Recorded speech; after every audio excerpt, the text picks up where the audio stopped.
प्रदेश के लखीमपुर में थप्पड़ कांड के बाद चर्चा में आए बीजेपी विधायक योगेश वर्मा की शिकायत पर योगी सरकार ने 4 अधिकारियों के खिलाफ सख्त कार्रवाई की है।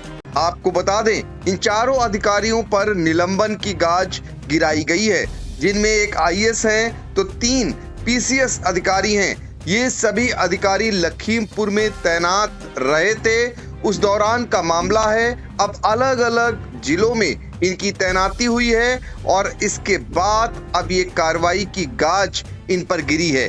पूरा क्या मामला है, सीधे हम लेकर चलते हैं आपको लखीमपुर खीरी।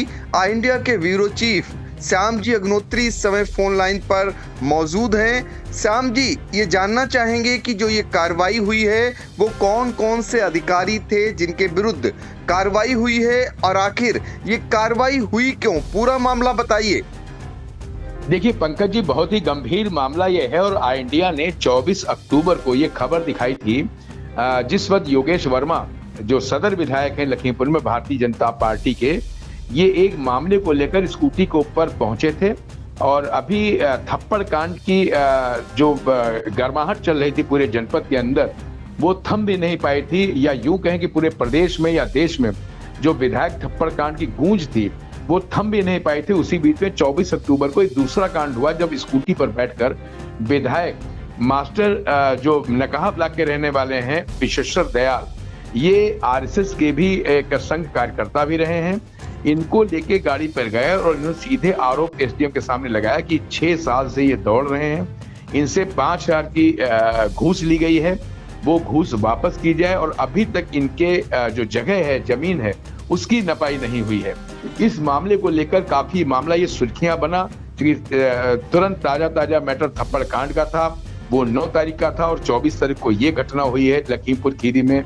जो बात हो रही थी नपाई की विश्वेश्वर दयाल की, जिसका जिक्र पंकज जी आज आप कर रहे हैं। अभी समाचार प्राप्त हुआ है कि योगी आदित्यनाथ, जो मुख्यमंत्री योगी आदित्यनाथ हैं, इन्होंने उसी दिन इस मामले को काफी गंभीरता से लिया था। इंडिया ने इस खबर को बहुत ही संजीदगी से, बहुत गंभीरता से अपने दर्शकों को दिखाया था और उसको लेकर मुख्यमंत्री योगी आदित्यनाथ ने डीएम जो लखीमपुर है दुर्गा शक्ति नागपाल, इनको एक पत्र लिखा था और एक कमेटी बना के इसकी जांच की जाए और जांच करने में उन्होंने लिखा था जो भी दोषी हो उसके ऊपर कठोरतम कार्रवाई की जाए। जो निकल के मामला सामने आ रहा है पंकज जी, उसमें यही मामला निकल के आ रहा है कि ये काफी गंभीर मामला था और इसी को लेकर आज कार्रवाई हुई है। अगर कार्रवाई की बात करें घूसखोरी की, तो अभी कल ही इंडिया ने आज ही खबर दिखाई है कि यहाँ पर जो पलिया तहसील में एक लेखपाल थे, उनको आज 50,000 रिश्वत लेते हुए एंटी करप्शन टीम ने पकड़ा और उनको भी रंगे हाथों पकड़ के जेल की सलाखों के पीछे भेज दिया है।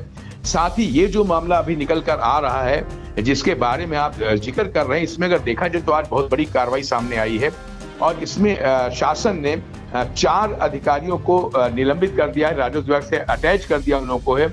और जिसमें अगर हम आपसे बात करें तो सबसे बड़ी बात है, यहाँ काफी चर्चित अधिकारी रहे हैं जो एसडीएम लखीमपुर सदर थे, अरुण कुमार सिंह, इनको निलंबित किया गया है। साथ ही आईएएस अधिकारी जो अपर आयुक्त हैं घनश्याम, इनको निलंबित किया, ये भी लखीमपुर में रहे हैं। यहाँ पे पीसीएस अधिकारी रहे हैं, मितौली में रहे हैं, थौरारा में रहे हैं। और जब ये मामला हुआ तो अतिरिक्त मजिस्ट्रेट लखीमपुर में थे। उसके साथ ही जो झांसी की वर्तमान में नगर मजिस्ट्रेट विधेश सिंह हैं, इनको निलंबित किया, ये भी यहाँ पे मजिस्ट्रेट रह चुके हैं लखीमपुर में। इनको पलिया और मितौली के बाद कुछ समय के लिए लखीमपुर में रहे हैं और इनकी कोर्ट में ही ये मामला अभी वर्तमान में लंबित था।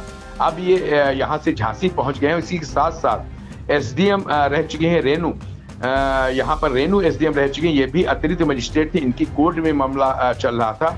बात अगर पंकज जी हम शॉर्ट में अपने दर्शकों को बताएं इंडिया को, तो ये थी कि ये मामला लगभग 6 साल पहले यहाँ पे चल रहा था लखीमपुर की कोर्टों में, और उन कोर्टों में देखा जाए तो इधर से उधर सिर्फ कोर्ट ट्रांसफर करी थी। अरुण कुमार सिंह जी ने अतिरिक्त मजिस्ट्रेट घनश्याम जी के मामले को ट्रांसफर किया, घनश्याम ने इस मामले को अपनी कोर्ट से विदेश सिंह के यहाँ ट्रांसफर कर दिया, उन्होंने ट्रांसफर रेनू जी के यहाँ कर दिया और ये मामला आज भी लंबित है और अभी इसका किसी तरीके का निस्तारण नहीं हो पाया है। न निस्तारण हो पाने के कारण ही इतना बड़ा ये मामला बन गया और आज इसके ऊपर बड़ी कार्रवाई हुई। और निश्चित तौर पर पंकज जी, कहीं ना कहीं माना जाए तो एक जो कानून और लॉ एंड ऑर्डर की बात करते हैं मुख्यमंत्री योगी आदित्यनाथ, जनता का विश्वास कहीं ना कहीं इस पे भटकता है। इस कारण से जरूर कि सदर विधायक योगेश वर्मा जैसा व्यक्ति अगर इस मामले को लेकर सामने सड़क के बीच में एसडीएम से इस बात को कहता है कि इनके 5,000 रुपए वापस किए जाए, इनका काम नहीं हो रहा है, पूरा हंगामा होता है, लोग सुन रहे थे तहसील में सड़क के ऊपर, और इस चीज का वीडियो वायरल हुआ, इंडिया ने दिखाया, तो निश्चित तौर पर कहीं ना कहीं बड़ी दुर्भाग्यपूर्ण बात है। और इस पे जो आज कार्रवाई हुई है कठोरतम, इससे कहीं ना कहीं एक संदेश सही जाएगा। और इसमें डीएम की जो रिपोर्ट लखीमपुर गई है दुर्गा शक्ति नागपाल की, उसने भी कहीं ना कहीं अहम भूमिका निभाई है। और एक जरूर ये जो यहाँ पर भ्रष्टाचार का एक पूरा काकस चल रहा था, आए दिन कहीं ना कहीं लेखपाल निलंबित हो रहे हैं, रंगे हाथों रिश्वत में पकड़े जा रहे हैं, कहीं पुलिस वाले के ऊपर आरोप लग रहा है रिश्वत लेने का। ये सब जो भ्रष्टाचार का खेल चल रहा है, बालू खनन चल रहा है, ट्रैक्टर ट्रालियां, अवैध लकड़ी, और इस वक्त जो पंकज जी सबसे ज्यादा विडंबना चल रही, वो चल रही ओवरलोडिंग गाड़ियों की गन्ने की। ये सब इनडायरेक्टली अगर देखा अप्रत्यक्ष रूप से सब पर इस कार्रवाई का असर पड़ेगा, और कहीं ना कहीं इस कार्रवाई का असर कहीं ना कहीं देखने को लखीमपुर जनपद में मिलेगा।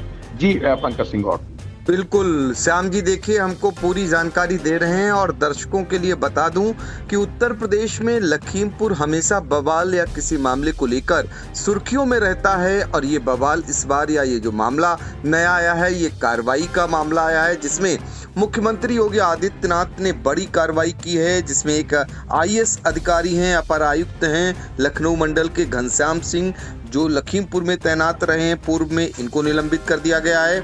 एडीएम है वित्त एवं राजस्व अरुण कुमार सिंह, जो बाराबंकी में तैनात हैं, उन्हें निलंबित कर दिया गया है। झांसी में नगर मजिस्ट्रेट हैं विदेश सिंह, इनको भी निलंबित कर दिया गया है। और बुलंदशहर में एसडीएम है रेनू, इन्हें भी निलंबित कर दिया गया है। तो कुल मिलाकर ये जो जानकारी मिल रही है उसके मुताबिक ये 4 अधिकारियों पर सख्त कार्रवाई हुई है मुख्यमंत्री योगी आदित्यनाथ के आदेश के बाद। ये एक दरअसल मुख्यमंत्री योगी आदित्यनाथ ने एक जांच कराई थी, जिसमें उन्हीं के पार्टी के विधायक, सदर से विधायक, उन्होंने एक शिकायत दर्ज कराई थी कि यहाँ पर पैमाइश को लेकर रुपए लिए गए हैं, और ये रुपए जिनसे लिए गए थे, आरोप था वो सेवानिवृत्त शिक्षक हैं विशेश्वर दयाल, और ये संघ से भी जुड़े हुए हैं।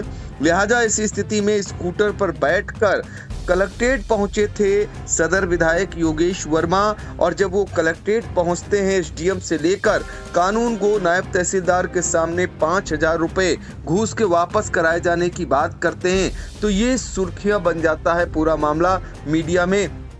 दरअसल भ्रष्टाचार को लेकर जीरो टॉलरेंस की बात करने वाली योगी सरकार में खुद उनके अपने विधायक जब इस तरीके से सार्वजनिक कर देते हैं भ्रष्टाचार को, और अधिकारियों के सामने असहज स्थिति को पैदा कर देते हैं, जिससे कहीं ना कहीं सरकार की भी किरकिरी होती है। और इसके अलावा अगर बात करें कि इस मामले में जब मुख्यमंत्री जांच कराते हैं और जांच में ये मांगते हैं कि 2019 के बाद जिले में कौन कौन से अधिकारी तैनात रहे हैं, उनका ब्यौरा मांगते हैं, तो पता चलता है इनकी तैनाती हुई थी, और इनके यहाँ ये पैमाइश का मामला इधर से उधर जा रहा था, यानी कोर्ट में 6 साल बाद भी ये मामले का निस्तारण नहीं हो पा रहा था। इसी के चलते ये कार्रवाई हुई है। उनके अपने विधायक ने सख्त गंभीर आरोप लगाए, और आरोपों के बाद जिला अधिकारी दुर्गा शक्ति नागपाल ने जो रिपोर्ट भेजी उसके आधार पर यह कार्रवाई हुई।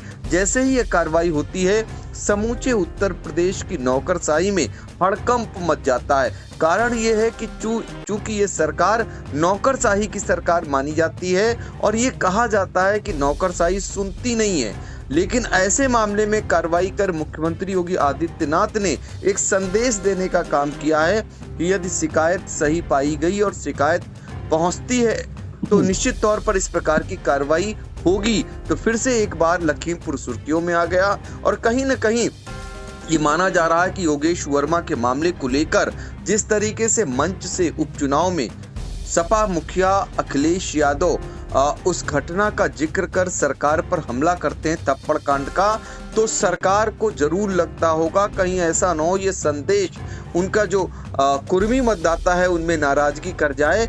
इस वजह से इस मामले में योगेश वर्मा के इस मामले में सरकार ने कतई चूक नहीं की और कई कड़ी कार्रवाई कर एक संदेश दिया है और एक और संदेश दिया है कि चूंकि संघ ने सीधे तौर पर योगी आदित्यनाथ का समर्थन किया है, उनके नारे का भी हाल ही में समर्थन किया है, उनके साथ खड़ा नजर आता है संघ, तो ऐसे में संघ से भी जुड़ा हुआ मामला था, लिहाजा ये भी संदेश जाना था और ये 4 अधिकारियों पर गाज गिराई गई है। आपने श्याम जी बहुत महत्वपूर्ण जानकारी दी। एक और चलते जानकारी आपसे चाहेंगे, इस कार्रवाई के बाद लखीमपुर में अब कल ही पता चल पाएगा, चूंकि रात की कार्रवाई है, इसके बाद निश्चित तौर पर जो लापरवाह या घूसखोर अधिकारी हैं उनमें एक संदेश तो जाना ही चाहिए। देखिए पंकज जी, आप बहुत बड़ी बात इस वक्त कह रहे हैं और आई इंडिया लगातार इन चीजों को अपने दर्शकों को दिखाता रहता है और निश्चित तौर पर जिस हिसाब से भ्रष्टाचार का माहौल धीरे धीरे बन रहा था, तो लोगों को लग रहा था शायद योगी आदित्यनाथ जी के कहीं ना कहीं अफसरशाही पर अंकुश ढीला पड़ रहा है। लेकिन ये जो कार्रवाई हुई, आप देखिए आज ही जो खबरनामे में आई इंडिया ने दिखाई है, उस खबर में एक लेखपाल को भ्रष्टाचार में 50,000 रुपए रिश्वत लेते रंगे हाथों एंटी करप्शन की टीम ने पकड़ा था। उस खबर को आज ही इंडिया दिखा रहा खबरनामे में। इसी तरीके के अगर देखा जाए, अभी एक ट्रैक्टर ट्राली पलटी हुई थी जिसमें 2 लोगों की मौत देखी गांव के हो गई थी। ओवरलोडिंग की बातों को अगर देखा जाए तो बहुत ज्यादा इस वक्त की खांडसारी उद्योग और चीनी मिलें इस वक्त यहाँ पर गन्ने की पेराई शुरू कर चुकी हैं। इसको लेकर जगह जगह रोडे पे जाम लगा है, कोहरा पड़ रहा है। ओवरलोडिंग को लेकर आए दिन अखबारों में, मीडिया में खबरें छप रही कि इतना ज्यादा ओवरलोडिंग हो रही है जिससे लोगों की जान खतरे में है। उसी के साथ साथ वन कटान में लकड़ी, बालू खनन, इन सब चीजों को लेकर आए दिन भ्रष्टाचार के आरोप पुलिस के ऊपर लग रहे हैं। निश्चित तौर पर ये कार्रवाई जो आज हुई IAS और 3 PCS अधिकारियों के खिलाफ निश्चित ही ये मील का पत्थर साबित होगी। जब लोग आई इंडिया की खबर को देखेंगे, कल अखबारों में सुर्खियां होंगी इस चीज की, तो जरूर कहीं ना कहीं लोगों को दहशत होगी और कानून पर भी लोगों का थोड़ा विश्वास बढ़ेगा। लेकिन इतना भी जरूर है कि 6 साल से मामला लंबित चल रहा है और अभी भी लंबित चल रहा है। ये भी एक सोचनीय प्रश्न है और कहीं ना कहीं अब इसका जल्दी निस्तारण भी होगा और जो सेवानिवृत्त शिक्षक हैं इनको न्याय मिलने की उम्मीद भी जग रही है। और जैसा पंकज जी आपने भी बताया, RSS से जुड़े हुए ये संघ के कार्यकर्ता बताए जा रहे हैं, तो RSS ने भी जो समर्थन किया है योगी आदित्यनाथ का, जैसा आपने जिक्र किया भी, बिल्कुल बटोगे तो कटोगे, इस नारे का समर्थन करके पूरा देशव्यापी नारा बनता जा रहा, विदेशों में भी गूंज रहा है। तो कहीं ना कहीं RSS और इन सब चीजों का अगर कॉम्बिनेशन देखा जाए तो ये कार्रवाई जो आपने प्रश्न किया निश्चित तौर पर एक मील का पत्थर साबित होने की उम्मीद दिख रही है पंकज जी। जी पंकज जी, बिल्कुल आपने बहुत अहम जानकारी दी श्याम जी, और इस पर नजर बनाए रखिए। इसके बाद की प्रतिक्रिया को भी जानना चाहेंगे और फिर एक बार आपसे जुड़ेंगे। आपका बहुत बहुत शुक्रिया। धन्यवाद पंकज जी, धन्यवाद।